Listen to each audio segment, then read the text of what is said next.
Hello and welcome to Boozy Book Reports, a simple podcast where we revisit childhood classics while drinking copious amounts of alcohol. We're your hosts, Beth and Sam. And this month we're reporting on Scared to Death, first published in 1992 by Jahnna Malcolm, which I totally butchered her name. Well, her name is Jahnna, and that's an interesting and unique name. Which, by the way, it is actually not her real name. Because this is her pseudonym or her pen name, because this is actually a husband and wife writing team. So his name is Malcolm. And her name is Jahnna. And they've written over 130 books. They've written musicals. They're both like actors. Like thespians. Scary musicals? Because I'll tell you, one time I saw a horror opera.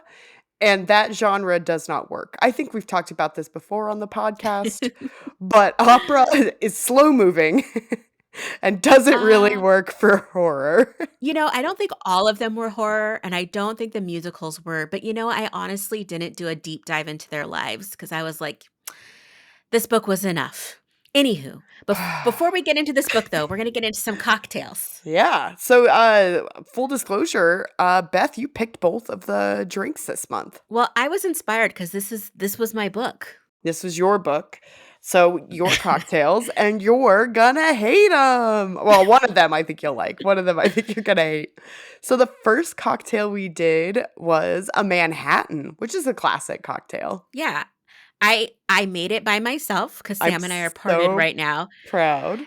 And I actually halved the recipe because it was kind of a strong drink. So kind of excited. This is a booze forward drink. So it is traditionally it's rye, though I used bourbon in mine, sweet vermouth, and some bitters. So I made mine Manhattan and fall. So I put in some cardamom bitters for like extra warmth. Okay. I used orange bitters and the other bitters. Angostura. Both of them. That's fine. Okay. Live your best life. Yeah. Okay. Cheers. Right. Cheers. Ugh. It's very medicinal. I like them. So did I ever tell you about the first time I got a Manhattan? No. So I was in my first year of grad school, and we went to this fancy cocktail bar called Vertical Wine Bar. Well, they had wine and cocktails. And it was a fancy cocktail that they said they had a cherry in it. So I was like, oh, it's a cherry cocktail. So I ordered it, and 21-year-old me nearly threw up. I had to choke this bad boy down. 35-year-old me loves this. Yeah, not so much for me. Yeah, that was real rough. I would take an old-fashioned before that. We found the drink that's worse than the old-fashioned for Beth. Here's the thing, though. I was based the cocktail picks after the theme of the book. So that's why I picked Manhattan, because these little bratty kids that we're going to learn about are like, New York kids. Yeah. And I said, wow, what a great idea, Manhattan, because I like Manhattans. Well, I'm excited about the second drink because it is special. Yeah. So this one's a good party drink, actually, because you can mix it in the glass. This is called the Taxidermy, and it is it's Mountain Dew, Grenadine, and vodka. So it's basically like a juiced up Shirley Temple. Yeah, I used vanilla vodka. Oh, that's a choice. It's gonna be like a cream soda. Okay, bottoms up. Huh? It's not bad. It's delicious. It tastes like a Shirley Temple. Yeah, it's good. Yeah. I probably needed to use more of the red sauce. the red sauce was Grenadine. Yeah. But here's the thing. I don't make cocktails normally. You are my cocktail bartender for this stuff, and doing it myself is a lot harder. Your text literally said, I realize how much of a passenger princess I have been in making drinks. Going and picking this out is so hard. But I think you did a good job. These are both excellent. Yeah. I love them. Well, honestly, the hardest part was going to the alcohol section of the store, and I could not find vermouth. I had to get the store app out and look for the aisle. I had no idea even what it was. Vermouth. I left you vermouth. I know, but I didn't have it in my list. So, well, it's okay if we do another vermouth. Like, the thing about vermouth is that it does actually go bad. So all of your fortified wines, vermouth, sweet, dry vermouth, Lillet, all those will actually go bad, and so they get kind of skunky in your fridge. So you have to Mm. replace them every so often. So next time we do it, you'll be like ready. What is the average lifespan of a vermouth, would you say? I usually don't use it over a month, but like I also make a lot of vermouth cocktails in the winter. And so, especially sweet vermouth, I make like Martinez's and there's a couple others that I really like. So, Did I ever tell you that one of the first drinks I ever had was just straight vermouth that we stole out of my friend's grandma's kitchen cabinet? Probably been there for decades. It it was was real probably bad. skunky as shit. It was real bad. Anyway. I was gonna say one thing about the Mountain Dew cocktail is that actually Mountain Dew was made for like putting bootleg gin in. It was made as Mm. like a soda as a mixer for like for moonshine basically. So like the fact that Oh, it mixes well with booze is like completely makes sense. Oh, and I have to confess, I could not find an individual Mountain Dew at the store I was at, and I was not willing to buy a pack because I don't drink the dew. So I used Squirt because it also is a citrus soda, and it said to use a citrus soda. So yeah, mine that'll might be work. a yeah. It wasn't Yeah. it wasn't exact, but again, I was not willing to like buy a 2 liter.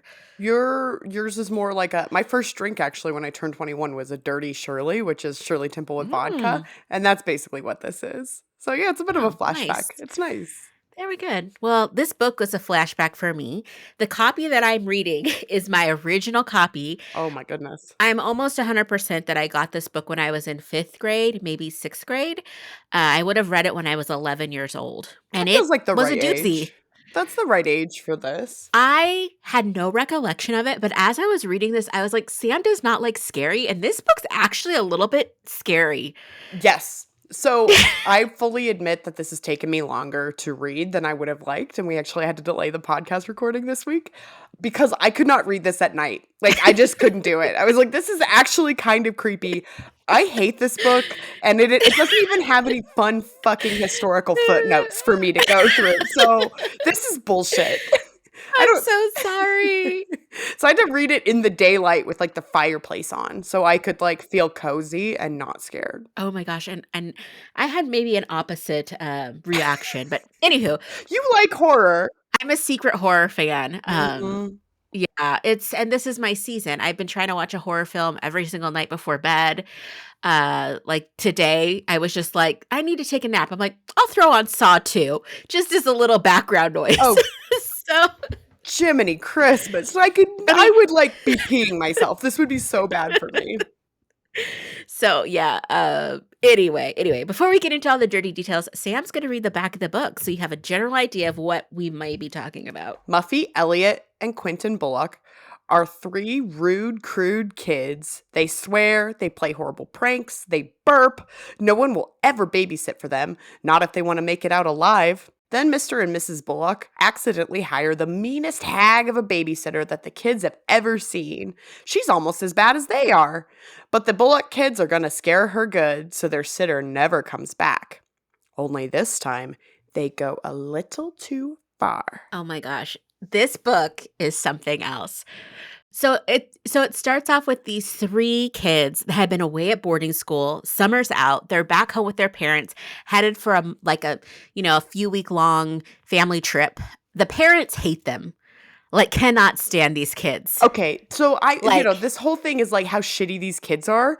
But like, I think we don't have to get into it now, but I think at some point we need to address how shitty Mr. and Mrs. Bullock are, who obviously hate their children. oh, it was a masterclass in raising a sociopath. Like literally could not stand the kids at all. Like at No. every instance to get rid of them, they did. It was just kind of like wild at how much they hate their 3 children.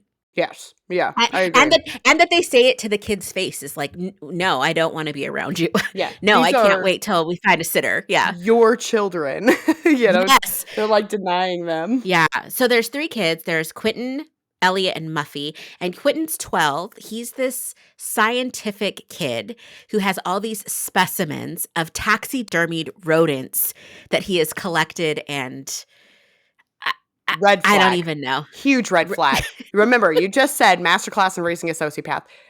Huge red flag. This kid is like, oh, you know what I really like in life? Dead things.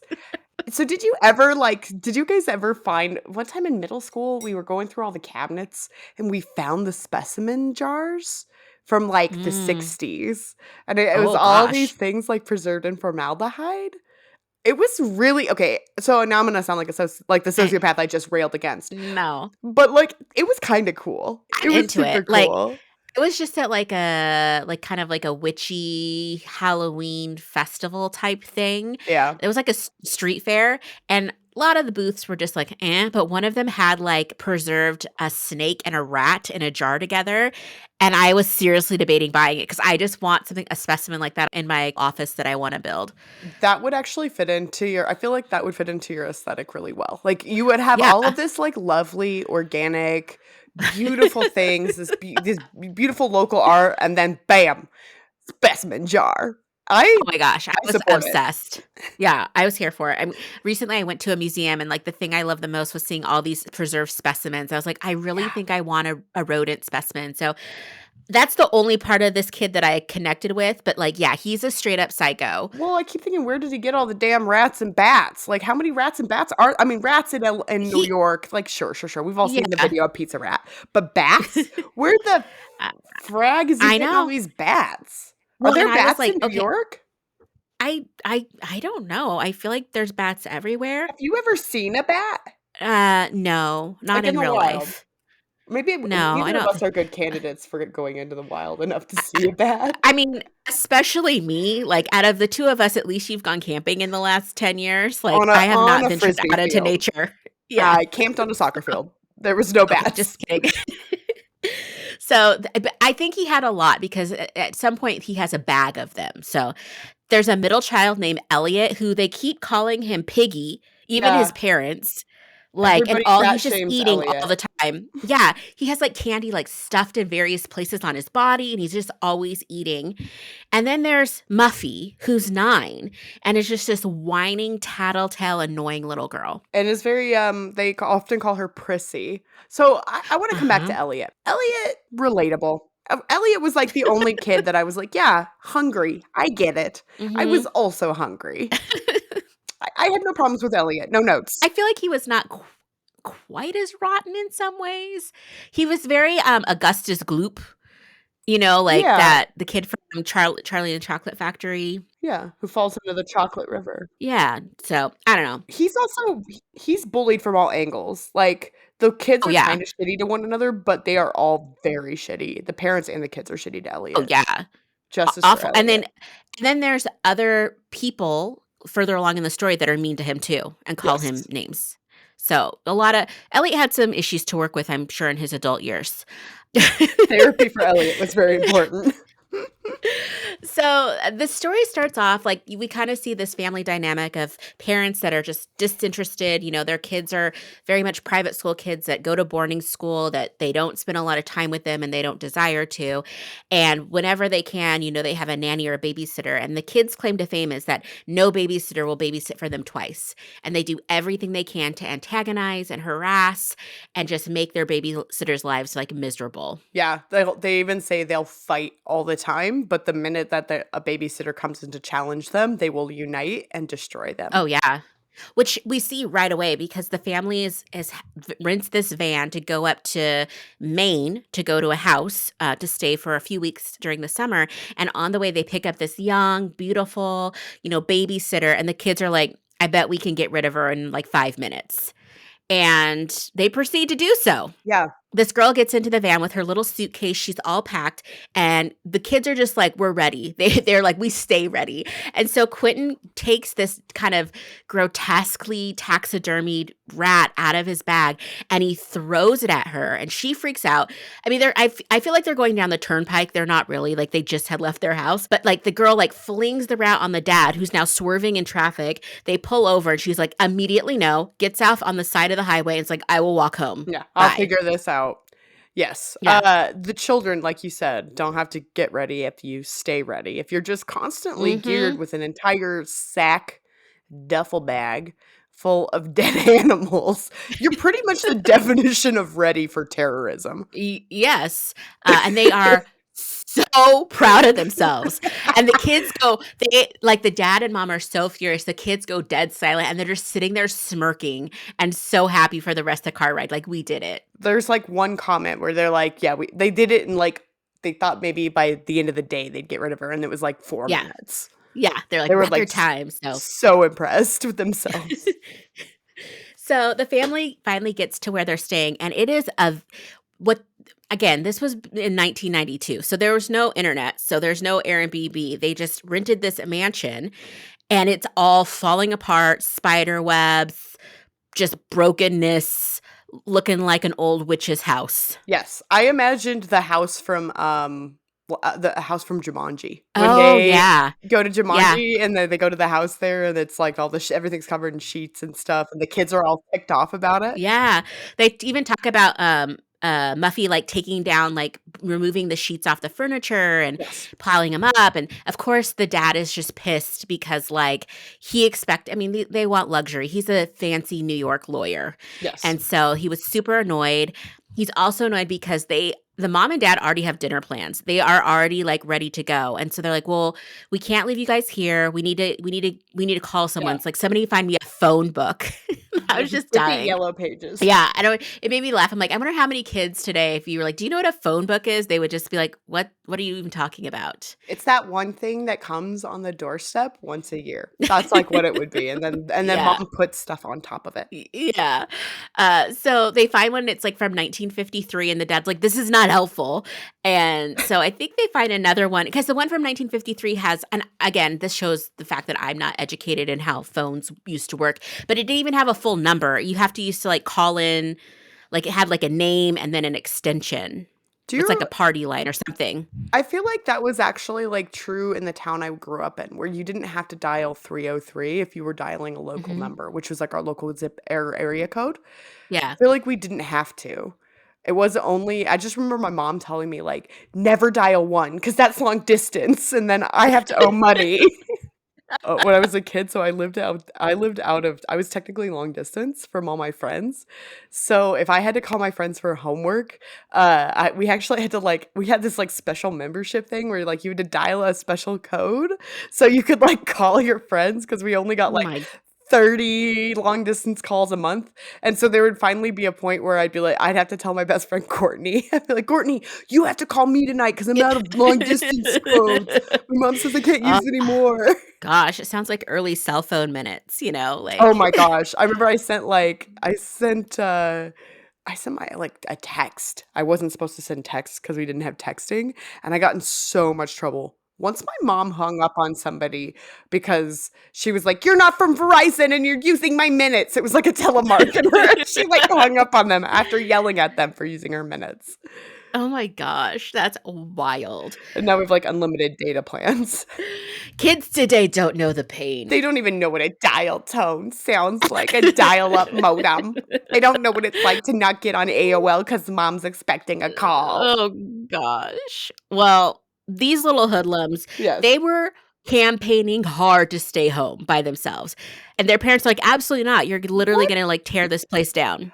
so that's my question, it's like, what the hell were they gonna do? Because like, if they get a lot of, like, joy out of, like, messing up a babysitter but then they don't have the babysitter, like, what the hell are they gonna do around the house? Just, like, punch each other? Like, backyard wrestling? Like, what? I mean, I feel like these kids like to push it too far, so I'm guessing the parents have just had too many experiences of broken mirrors and vases and windows and bones that they're like, "We can't take the risk." Yeah, they're like, "Let's play that game where you stab between the fingers Yeah, because 'cause we're exactly. bored in Bar Harbor." Exactly. Anyway, the dad finds this phone number and calls this nanny service called Eternally Yours. Someone picks up and is like kind of weird sounding, but there is available. So the dad immediately is like, "Yes, come over." And she's like, "I know where you're at. No problem. I'll be there." Literally the parents are so elated that the babysitter does not show up on time. And they're like, "Well, I guess you kids can just be by yourselves because we're not Like gonna miss this party." they're like, "Fuck these kids. We have our swingers party to go to, and we Yes. brought the canapes, so we need to Yes. go because fuck these kids that we did not raise." Yeah, like, "No, like, I can't deal with you tonight. This is my only joy. I'm not spending with my children." So, Yeah. anyway, the kids are, like, elated. They're, like, settling in. They're, like, starting to explore the house, and then there's a knock at the door. I loved the image of this woman. And in my head, somebody rings the doorbell, the kids open the door, and there's a woman standing all in black with a blue umbrella and a maroon bag. And they describe her as older, but in my head, she's in her 30s, because I think when I read it, in your 30s was older to me. Quentin literally just says, "Oh my God, it's Mary Poppins from hell," which, okay. Pop off, King. Can you imagine demonic, like, Julie Andrews just shows up and is like, "A spoonful of poison helps the medicine go down, you little shit." I mean, basically. She literally pokes Elliot in the gut and calls him Piggy, which I was like, that's inappropriate, but I also understand. No, justice for Elliot. Justice for Elliot. Because he was already acting like a little crap, so I kind of get that. You know, she's like, "I'm here to babysit you," and Quentin's basically like, "My parents are going to be home soon. We don't need you." He's like trying to not let her in, but she just walks kind of right in, starts making herself at home. But she's definitely very creepy, and the kids start plotting immediately, like how can we get rid of this lady? Right, exactly. I mean, this is their sport. This is like babysitter traumatization is their sport. They're ready for it. They go for it. Well, so she goes and she just starts knitting in the library. I made a little footnote that I'm like, why are women's crafts always like witchy things? Like, she's all in black. She's just trying to like knit a blanket. She's trying to enjoy her life. And here's these crappy kids and they're calling her a hag and a witch and all this stuff. This is chicken and egg. This is chicken and egg. I think that Mhm. it's were women's crafts associated with witchy things, or just because like of generalized misogyny. I think this is Yeah. you're just living your I best don't know. cottagecore life. It being a little forest witch. Like, Yeah. She's a little goth. It's fine. yeah, It's fine. just a little dark makeup.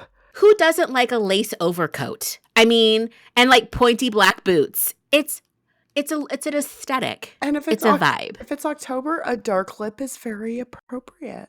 Yeah, I mean, granted, it's the middle of summer when this is happening. It's fine. It's totally fine. I'm sure Maine in the summer is not warm at all. Anywho, so the kids are like so excited because they realize that this lady does not like rats. And Quentin's eyes just glean, I think. I just imagine him like getting one of those Joker smiles because he has a bag of taxidermy rats. They start throwing the rats at her. She's freaking out. Yeah. Oh, she doesn't like bats either, and they throw the bats at her. They throw all of the like animals at Everything. And they just keep going and going. And all of a sudden, she like has a fit. Her eyes roll to the back of her head, and she jerks stiff and falls to the ground dead. They literally kill her. They literally kill her. It was kind of giving like there's this movie in the like late 90s or early 2000s I watched called Teaching Mrs. Tingle, and it's about these students that murder their teacher and kind of the aftermath of that. It was one of those great like starred all of the like up and coming like teen superstars of that day. But Quentin immediately, no remorse. It's just like, we got to clean this up. We got to clean this up. So they're literally like, we should, make it look like she just kind of died in her sleep or something. And so we're going to position her in a chair in the library with a book, which they pick the best book ever for this. It made me laugh so hard. Well, they say we want something spooky, right? That would be like, oh, they scared her. She scared herself with this book. So they picked Edgar Allan Poe's The Telltale Heart, which is one of my favorite poems of all time. Anyway, so they get her all set up, and like Quentin's like, oh, we should put tea by her side. And so they're running to it. And he's like, don't bother heating it up because it would have gone cold anyway. And I'm like, that is some sociopathic, wild, like thought process for a kid to have. Everything with Quentin is a red flag. Quentin is Dexter coming like soon. Yes. Yeah. Yes. And so they literally like get her all set up. They all end up just going to bed, and they wake up the next morning like from a dead sleep at 8 a.m. with their parents back in the house. Like nothing had ever happened. I do really like the after school special part of this where they're like, oh, we killed the babysitter. Oh my God, our parents are going to be so angry. Like, not like we killed a woman. We zero remorse. Scared a woman to death. They're like, no, now our parents are going to send us to boarding school. Well, and like they're like trying to like see if the parents actually went into the library. So like dropping hints. Like it was very like, the clumsy murder reporter on Law and Order that's like inserting themselves into the investigation. But they find out mom and dad have been in the library, the body is gone, and they're just like, oh, she must not have died. She just must have left. We're in the clear kind of mentality. Yeah, because of course a dead body just disappears in the night. Yeah, kid logic. The kids are like doing their thing and they're getting ready to go to town, and all of a sudden some strange things start happening. Quentin's in his room and a snake comes out of his suitcase and he uses some Boy Scout poem. If it's mellow, let it settle. I don't know. That's probably that's not. That's for bathroom stuff. Whether you should flush. If red touch Jack, it'll kill black. If red touch yellow, it won't hurt a fellow, or something like that. Yeah, something like that. And he recognizes this is the deadly snake. Okay, so to be fair, I thought I grew up reading like the New Book of Knowledge, or these like encyclopedias, because I was a big fucking nerd, and I really thought things like copperheads and coral snakes were going to factor into my life much more heavily than they ever do. Yeah. I mean, I was raised in the generation of quicksand panic, so I get it. Like, it's just I love that. I'm right with you. The John Mulaney skit where I really thought it would factor in. Yeah, no, it doesn't. Same with coral snakes. I thought there were going to be a lot of coral snakes. I don't live in the South. They never have. You're fine. You're good. So as Quentin's dealing with this, Elliot has been like, Elliot stole a bunch of pastries from the kitchen and ran up to his room. And as he's like shoving them down his gullet, he bites into one and there's like a string, but he pulls it out and it's like not a string, it's a tail of like a rat tail. And so he's just like going off. That would affect the flavor. I do too. Like, and I feel like I would notice if I bit into something that there might be a crunch or fur. I mean, have you ever bitten into some scrambled eggs where there's like a touch of shell that got through and you're like, ah! That's so like the worst thing ever. Yeah, horrific. Full ass rat in a jelly donut, probably a problem. Yeah. I would notice, but again, he was hungry. And then poor Muffy's in her room, and all of a sudden, it's like straight out of The Craft, where like all of these bugs are just everywhere, and she's freaking out too. And they all kind of hear Beljar's voice at some point, and then they're running to their parents, and the parents are like, "There's nothing going on here." Like it's the kids are just playing pranks again. Well, they actually kind of get mad at the kids, right? They're like, stop being, they like think that it's just another dumb thing that their children are doing, and they don't listen at all. Which, I know the kids are pretty shitty, but like at some point you should probably like listen to your children a little. Yeah, I mean, with these kids, I mean, I wouldn't, but also their parents just do not give an F.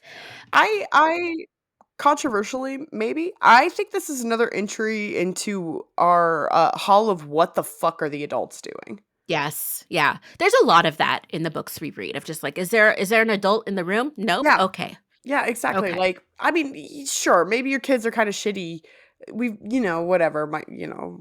We've all had little cousins and stuff that are kind of turd burglars, but like, I don't know. That feels like there was like steps that led to this based on like the way the parents act. I don't know. Oh, absolutely. There's a lot of nature versus nurture, and I think it's mainly nurture that happened with this family. Like the kids were just set up to be failures as far as interpersonal relationships and empathy. They're just lashing out and also taxidermying animals. It's a whole thing. So Quentin gets a phone call randomly. He's like, "Who would know me here?" So he goes down, and there's a voice, a little voice on the phone that says, "I've got all my children back." Okay. I'm terrified. I'm not good. So he's just like kind of freaked out, but the family's getting ready to go to town. And so they head out. Quentin kind of cracked me up because Quentin kind of has a plan when they're out is that he's going to try and find this agency. I can't remember how, but he knows where this agency, or he has the address of the agency. He's going to try and figure it out. And again, we see amazing parenting skills because as they're driving the family van, the kids literally jump out of the van and say, "Hey, we're going to go hit the town. We'll meet you back here in an hour for ice cream." And the parents are like, and then just let their kids go. Again, minor children in a city they've never been in. We're cool with that. We're going to go do our own thing. The kids basically just duck and roll out of the car and are like, "See ya, peace."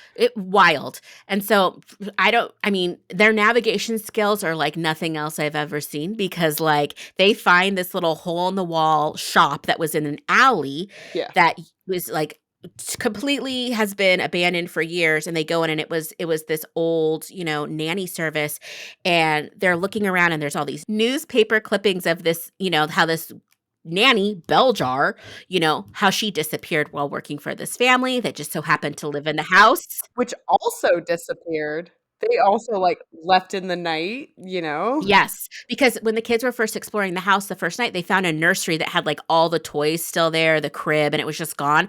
Has to be if I ever saw that in a house, I'd be like, No. "Bye." No, no, no. Immediately no. Do you know about the people who are kind of obsessed with, like, porcelain baby doll heads? You've told me about your friend several times, that likes to send the heads. I love her dearly. Hello, Jess. Yes. But yeah, they're It's creepy as fuck.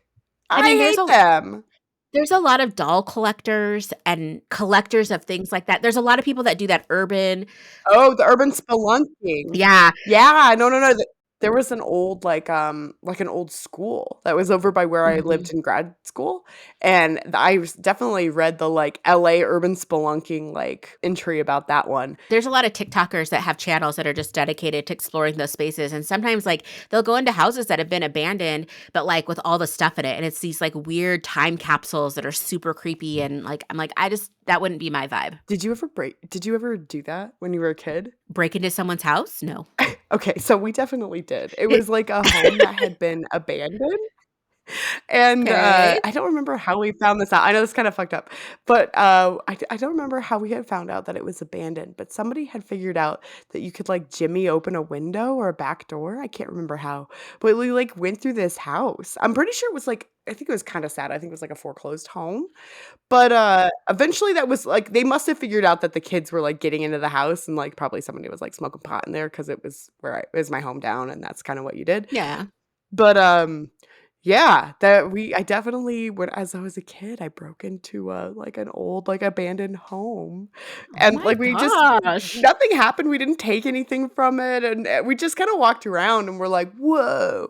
I think I was probably in, like, 6th or 7th grade, and we broke Oh into a house. gosh. I know, Okay. I know, Okay. I thought that Look was at you. normal because everybody did it in my town, but, like, I think maybe that wasn't normal. I feel like it's classic kid shenanigans, especially for that day and age. Well, these kids are launching a full investigation. So they Yes. found newspaper clippings about how, the nanny that they murdered used to work for the family that lived in the house that they're currently in and had abandoned, and how, like, she went missing, and they're just, like, all in a tizzy, and they're like, we're gonna go to the cops. At Yeah. first, they're like, we should talk to our parents. They're like, we're gonna go to the cops. So they actually go to the local police station, which I think it's manned by one man, Yeah. one sheriff town. He is the cop of all cops. Yes. We find out some interesting things. Like, he has vague memories of the story of this woman going missing, but we also find out that, like, the family that lived there, their older kids now are alive, and they're the ones that rented out the house. So that murder mystery has been solved. Well, even I think even finding the, like, newspaper clippings, and then after this, right, they finally realize, I think, that the cop guy is not gonna help them, Yeah. and Quentin is like, "Alright, let's just go," like, he just says, "That's fine," but they walk outside and, like, the wind blows away the newspaper Yes. clippings, so it's like the whole thing is, like, very supernatural, like, even them finding the Very clippings, supernatural. like, all together, then it blowing away is like, "Ha your hopes are dashed." Mhm. There are a lot of wind gusts and light flickering and things that start happening. The family goes back home, and the parents are like, "Guess what, guys? We got invited to a tea this afternoon." And the kids are like, "Cool, we're gonna go, right?" They're like, "Absolutely not. We're gonna leave you here by yourselves." And they're like, "Please don't." Do you remember the time you literally lit a Christmas tree on fire and you destroyed all of Sally Ann's nice glass Yeah, ornaments? you're not invited to places ever again. Yeah. So the kids are left back home, and throughout the story, they've been hearing this creaking sound, and, like, they decide this is the time we're gonna investigate the attic. Which why? That's the wor that this is like the, like, It's the "Let's worst idea. split up." This is the "let's split up" of horror movies. Like, Yes, "Everyone's gone, absolutely. let's go get the attic." You Yeah, idiots. let's go to the darkest or scariest places in the house. They're in the kitchen while they're talking about this, and all of a sudden, there's, like, lightning, and the power goes out in their house, which, okay, immediately, I'm, like, not gonna go adventuring Yeah. in a strange place, but We now huddle in whatever. the brightest spot in the house with the most Yes. windows.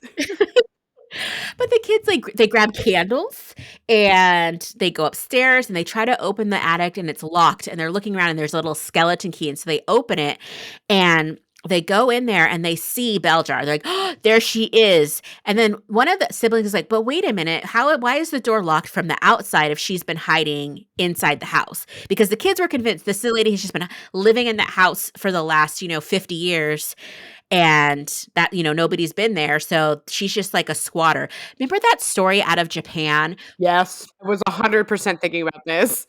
Yeah. Yes. And the dude was living in the cabinets. Yeah. So this guy Video? was missing food and stuff and things were misplaced. And then so he put videos up in his house and like at night and when he was like not home, somebody was living in his apartment with him and like was coming out of a spot and like being in his space. They had like a little spot in the back of like a kitchen cabinet that they were living in. Which I've heard this story in the news like more than once. Like this has happened where people are like living in other people's spaces without them knowing, which again, terrifying. This is truly an actual fear of mine, honestly. Yeah. Like that you would come home and like somebody's secret living in your basement or there's like a crawl space that like exists with like an external entrance. Yes. Oh, awful. No me gusta. The kids are gonna go confront this lady and they're walking up to her like they're like shouting at her and calling her names and they get up to her and homegirl is dead. Like been feasted on dead. Did not. Okay, I was reading this book and I was like, this book, I'll be honest, little spoiler alert, not a fan. But they like got to this part and I was like, holy God, wait, actual dead body. No. Like it's like, the whole time. How did nobody in this entire house figure out that creepy Ariadne, the stalker babysitter, was living in the fucking attic and like it was dead and rotting? How did nobody find her? I mean, I loved like how they described it of her rotting though, because they were like the rats had like eaten her eyeball and just like it was explicit. It makes sense. It was very explicit for kid stuff. And like earlier in the story, there were instances where so early in the story there's a reason why the kids thought that maybe she was living there because they kept seeing her and like her face in windows and different things. Well, when they got up there, they realized, oh my gosh, like this bitch is dead. And I can't remember what happened if they tripped or something, but one of them lit her on fire with the with the candle, and she goes up like that, like a Christmas tree, like a dead Christmas tree in February. It went up. So her body is like she's engulfed, and so they're fleeing. They are running out of the house, and all of a sudden, all the doors are closing and locking. They are not able to get out, and all of a sudden, the ghost of this woman comes down, and she's like, "You're mine now." Like I will have my children eternally yours. And so they run to the back door, it's locked. They run to the front door, it's locked. And like she's kind of like floating around them, like corralling them to try and push them back upstairs, because she's like, you're in it with me now, bub.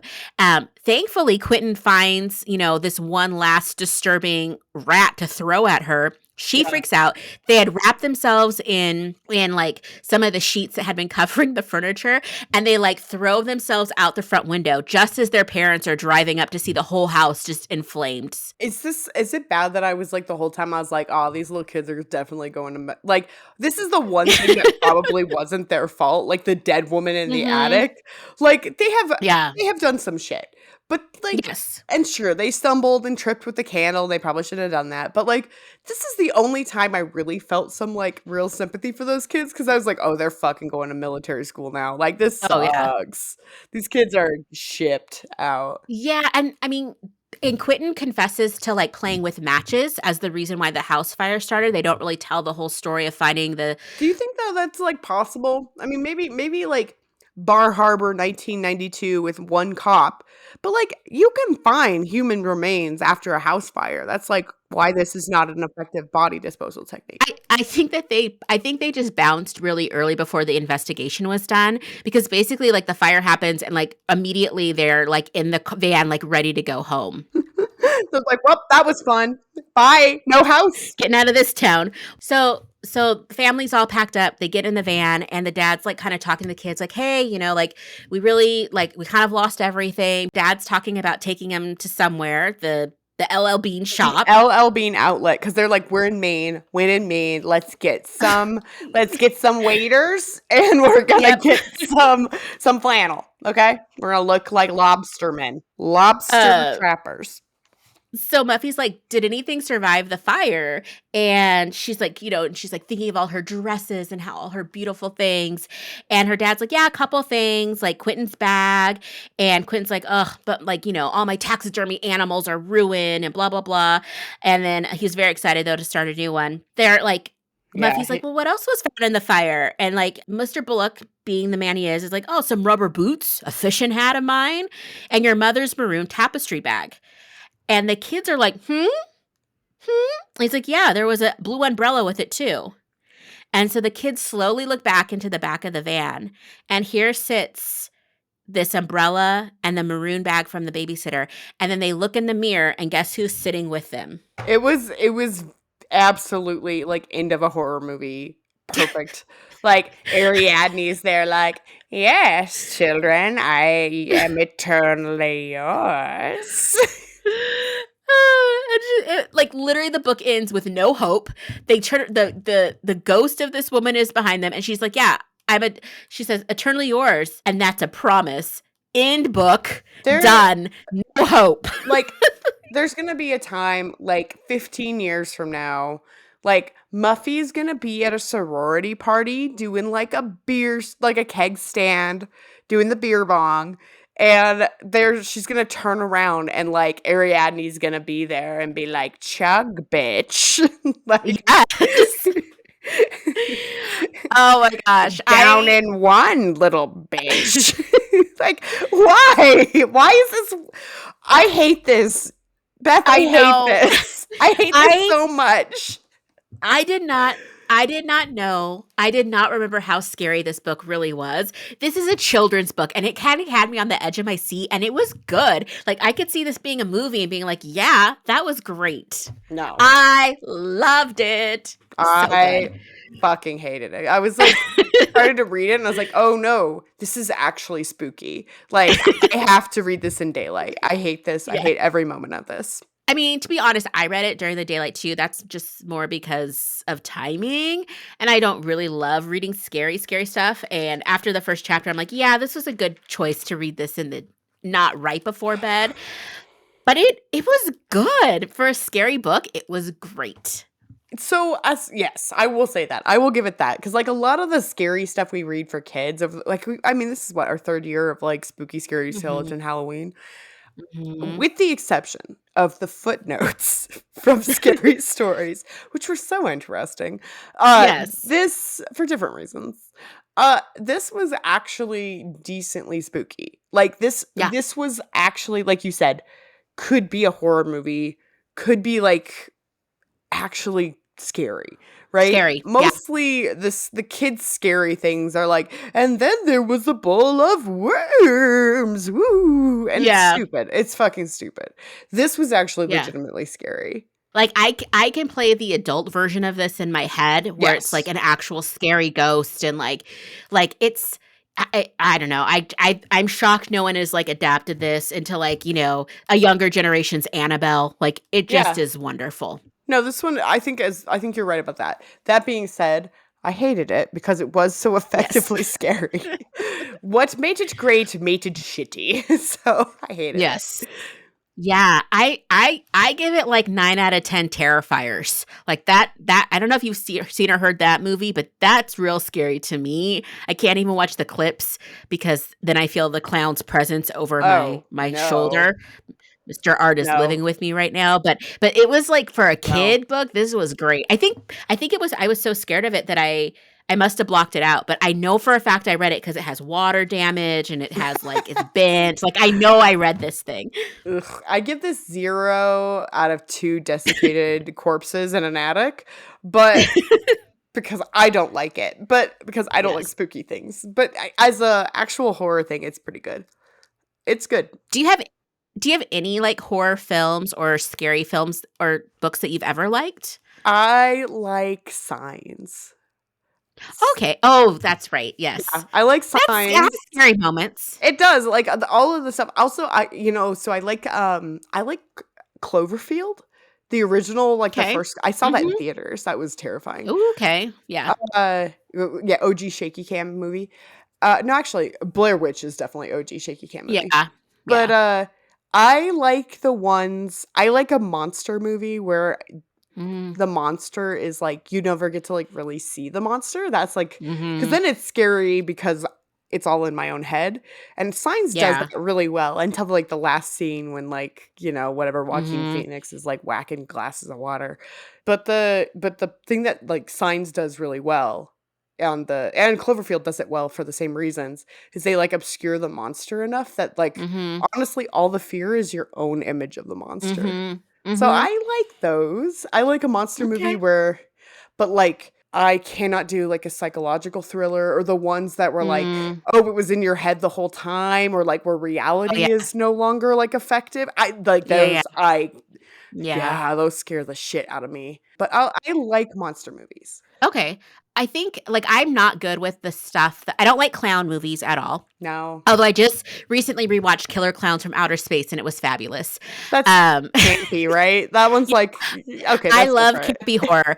For this month, I've really been watching a lot of campy horror films, too, like from the 80s and 90s. And like I watched like Friday the 13th, or I watched Nightmare on Elm Street for the first time. Oh, And like I remember being those so scared of it as a kid, but like it was not scary to me as an adult because it's so hokey. I remember my mom saying that those and Children of the Corn were like Mhm. the scariest movies. And we watched Nightmare on Elm Street and Friday the 13th and we're like, those are really hokey. Children of the Yeah. Corn, on the other Show the hand, coin. Mm-mm. fucking terrifying. You Anything don't with I a don't mess with kids. kids in a cult. Yeah, I know. I know your fear of like very pale Children. Victorian children.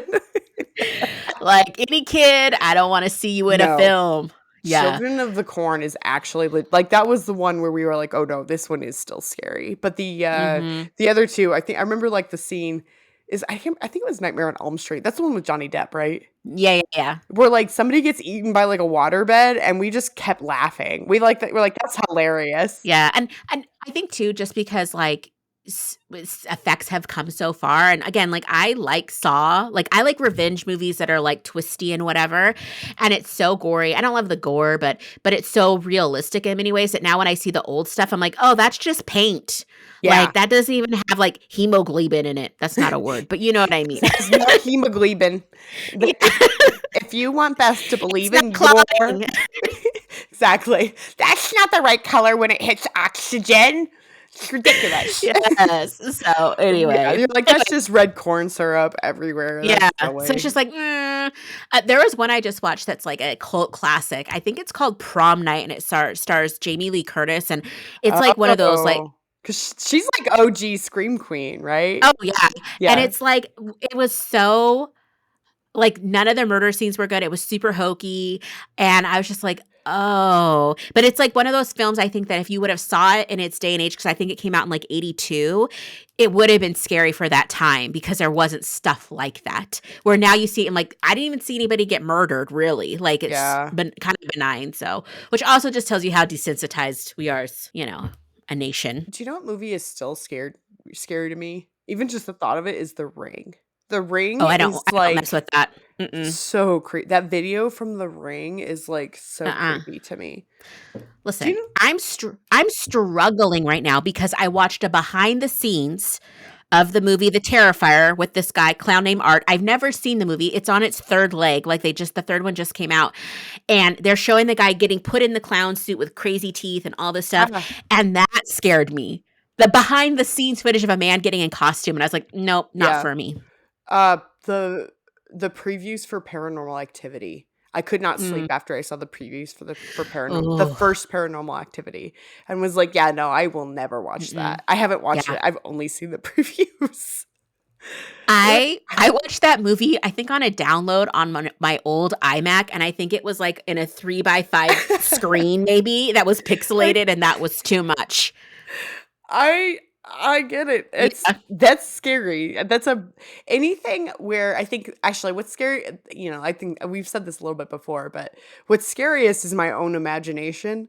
And so any movie that's like where things are left to the imagination. So like the monster Yeah. movies where they're like where the monster's like slightly obscured, or a movie where it's like security camera footage so it's not super clear. Yeah. Mm-mm. Terrifying. That stuff Mm-mm. No, scares the thank you. shit out of me. I love it, or I love the monster ones. I don't love the Yes. paranormal ones. Anything else? You know, we have said this before. I don't fuck with cults and the devil. Like that stuff. I don't know what I No. believe in terms of that stuff, but like I'm not taking chances. I'm not inviting it. Yeah, with the exception of an Ouija board. I will do an Ouija Oh gosh. board. I just watched the Ouija board movie, Oh no.